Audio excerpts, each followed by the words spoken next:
You're not here because your relationship is obviously bad. You are here because it is confusing. And that confusion is what we need to talk about. Most people think that gaslighting looks like screaming, controlling, or obvious cruelty. So when your partner is kind 80% of the time, you convince yourself that you are overreacting. You think he's not toxic, maybe I'm just too sensitive. And here's what I know as someone who studied this obsessively. Confusion is not a personality flaw. Confusion is data. In science, when a system becomes unstable, it doesn't announce it. It just starts behaving in ways that don't add up. And that is exactly what gaslighting does to your nervous system. It creates internal disorder, entropy, while everything on the outside looks fine. I have sat in therapy trying to figure out why I kept doubting myself in relationships. So in this video, I'm going to walk you through the exact signs. With real life examples, I'm breaking down the science behind it and why it works on smart, confident women like you. Sign number one. He rewrites what just happened and does it calmly. This is the most common sign and the most invisible one. You bring up something that hurt you, he doesn't get angry. He just calmly explains why it didn't happen in the way you remember it, or why your interpretations were wrong every single time. For example, you say, "You were called to me in dinner in front of your friends yesterday." And he says, "I wasn't called, I was just tired. You always do this. You always make everything about you." And suddenly, you are apologizing for bringing it up. When your experience and his explanation don't match, your brain feels cognitive dissonance, which is a mental discomfort you feel when two things don't match: what you believe and what you experience or do. Your brain hates that tension, and so it tries to fix it, often by changing your interpretation, not the reality. So, in that case, instead of holding onto the discomfort, your brain tries to resolve it. And it does that by choosing the version that feels less confrontational, which is his version. And so you end up believing him over yourself. And so when this happens repeatedly, your brain stops feeling your memories as reliable and you start doubting yourself before you even speak. And that is a nervous system that has been trained to distrust itself. Now, I'm not saying that in every scenario where he says that he was tired, it means that he's manipulative. What I'm saying is that in healthy relationship, people communicate and try to understand your point of view. Okay, you felt that I was very cold. I'm sorry. I didn't want you to feel that way. I was just tired. And it happens once, twice, thrice. But when it happens every time or most of the time, here we can call it a red flag, because in healthy relationships, people want to understand and communicate, not just label you as the person who always gets it wrong. That is the first sign, but here's where it gets more subtle and more dangerous. Sign number two: your feelings are always too much. Every time you feel something, hurt, confused, anxious, the response isn't comfort. It is always a calibration. He tells you that you are too sensitive, overreacting, too much. Then also tells you how you should feel instead. You are overreacting, you are too dramatic. I can't talk to you when you are like this. And over time, you end up editing yourself before you even open your mouth. You rehearse, you tune it down.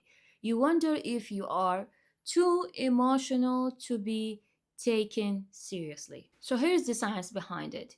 Your brain learns through patterns. When every emotion you express is dismissed or corrected, your brain starts to associate expression with rejection. And so it adapts by suppressing the emotions before it even comes out. Not because it's not important, but because your brain learned that showing your emotions is not safe. Now, I see some women express their emotions in a very toxic way, and then they say that my partner is toxic.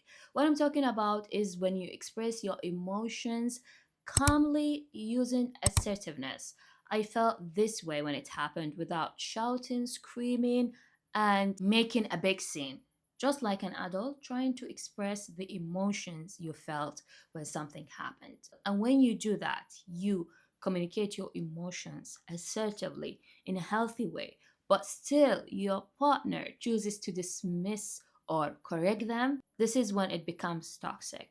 And this is how you lose your emotional vocabulary. You stop knowing what you feel because you have been corrected many times. And a woman who doesn't trust her feelings is a woman who cannot protect herself. Now, sign 1 and 2 can happen in any bad relationship. But sign 3 is where gaslighting separates itself from bad communication. Sign number 3, he uses your love against you. This is the one that nobody talks about because it feels like love when it's happening. He knows your fears, your wounds, your past, and in conflict, he uses them not to hurt you, but to make you feel like you are the one who's failing the relationship. So let's say, for example, that he knows that you have abandonment issues from your past. You have told him. And so when you bring up a problem, he says, I think your anxiety are making you see things that are not there. I mean, we both know that you developed anxiety from the abandonment issues you had with your father. And so he's not wrong. You have anxiety. But he's using it as a weapon to shut down a legitimate concern you brought up. Now, we all have triggers, and triggers are simply emotional wounds. Let's say you were baking and you burned your hand, but like emotional triggers, they are not visible, so I cannot see it. And I see that you are thinking about something, so I hold your hand and say, hey, are you okay? What are you thinking about? And you start shouting and screaming because you are in pain. I have just touched the wound you have, but I cannot see it, so I don't know it's there. This is how emotional triggers work. A situation happens, but you react in an extreme way because you are not reacting to this situation.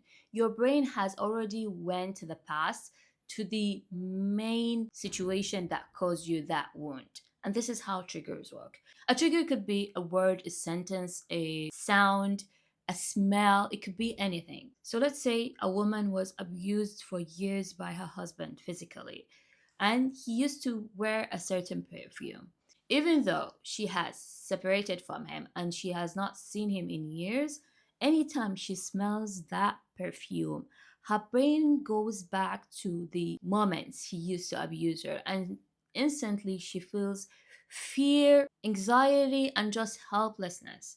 Let's say, for example, another woman who used to be bullied in school, and they used to use a certain word that didn't mean anything, but maybe it has a specific meaning that they used to insult her in a way. And now, every time she hears that word in different contexts, her brain goes immediately back to those years of bulliness and she starts to feel all the emotions she felt at that time. And that's why healing is very important. But because also healing is a journey and it doesn't happen like this, it takes time. And in that duration, you have to be very compassionate with your triggers, knowing them and knowing what situations can trigger you, and just be compassionate with yourself because we all have them. So, in this sign, we're not talking about the situations that truly trigger you. We're talking about someone knowing that you have some triggers and then using that to ignore every concern you bring because you have reacted once to some situation. And this is why this sign is so hard to explain to friends. Because on the surface, he seems self aware and emotionally intelligent. He knows your language, and that is not a coincidence, that is a strategy. That is three signs, but he is the one that will hit you the hardest. Because it is the one that happens when the argument is over. Sign 4. You always end up apologizing, even when you started the conversation. You bring up a problem, and somehow you're not even sure how you end up apologizing for the way you brought it up, for your tone, for the timing, for even bringing it up. Now, in healthy relationships, of course, you have to choose a good tone, know the best timing to bring up discomfort or something that you're not comfortable with, and also check in with your partner if they are ready to discuss it or not at that time. But here's when it becomes a red flag: when they use all the above as excuses, because the truth is they don't want you to bring up any discomfort. They just don't want you to speak up. And so your tone, the timing, the way you brought it up was never the issue. The issue was you bringing it up, but they cannot say that. And so they always find a way, find something wrong with it. For example, you wanted to talk about feeling ignored. And by the end of the conversation, you are holding him while he explains how hard it is to be always misunderstood by you. So you feel guilty, he feels validated. And most importantly, nothing changes. When every attempt to express a concern leads to guilt, your brain starts associating speaking up with hurting people. So instead of thinking, I should speak up, your brain learns that if I speak up, I will feel bad because I don't want to hurt people. So I might as well just not say anything. And over time, you don't need him to shut you down anymore. You start doing it yourself. Almost there. Sign 5 is the most dangerous one because by this point, you don't even need him to gaslight you anymore. You are doing it yourself. Sign 5. You have started gaslighting yourself.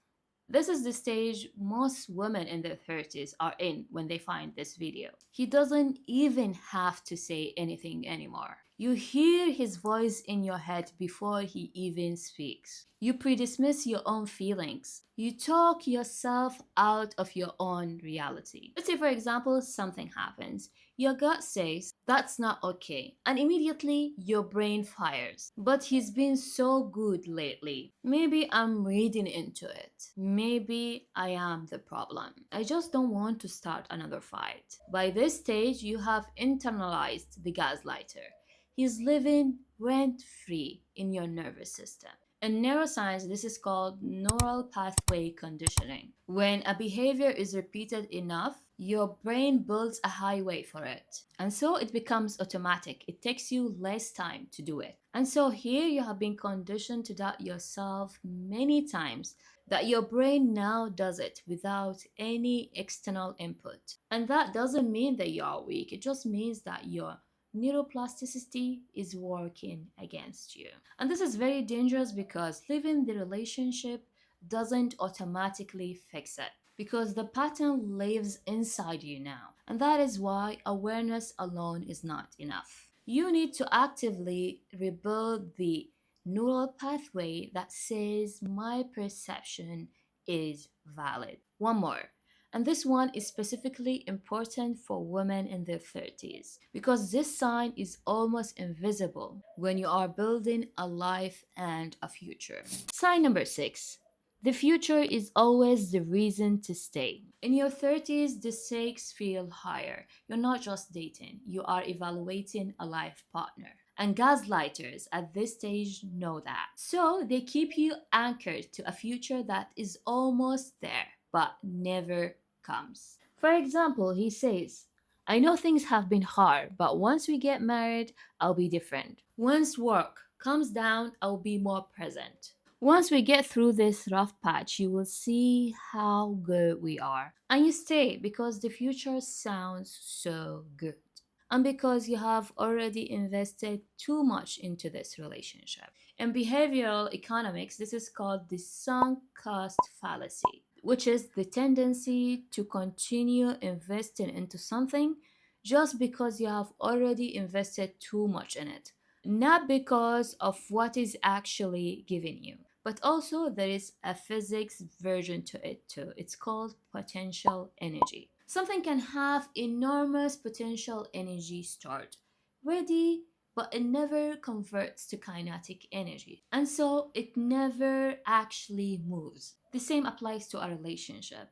A relationship can have infinite potential, but zero motion. And potential is not the same as reality. And so the real question becomes not how much have I invested in this relationship, but is this relationship really moving or is just promising to? So let's be honest about what we just covered. 6 signs that gaslighting is happening, even when he doesn't seem toxic. He rewrites your reality calmly.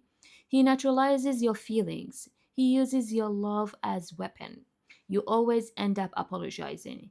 You have started doing it to yourself, and the future is always the reason you stay but never arrives. These are not random behavior, it's a system, and now you can see it clearly. Here's what I want you to hold on to. Confusion is not a character flaw, it is a signal. Your nervous system is trying to tell you something. And the fact that you are watching this video means that part of you already knows. So, congratulations. Because most women never get this far. If you recognize yourself in more than 2 of these signs, don't just close this video and go back to doubting yourself. That is the old pattern. The new pattern starts with a new decision to take your own perception seriously. I have a full program, Overcoming Gaslighting, where we go deeper into actually how you rebuild your self trust again. Learn assertive communication, set healthy boundaries,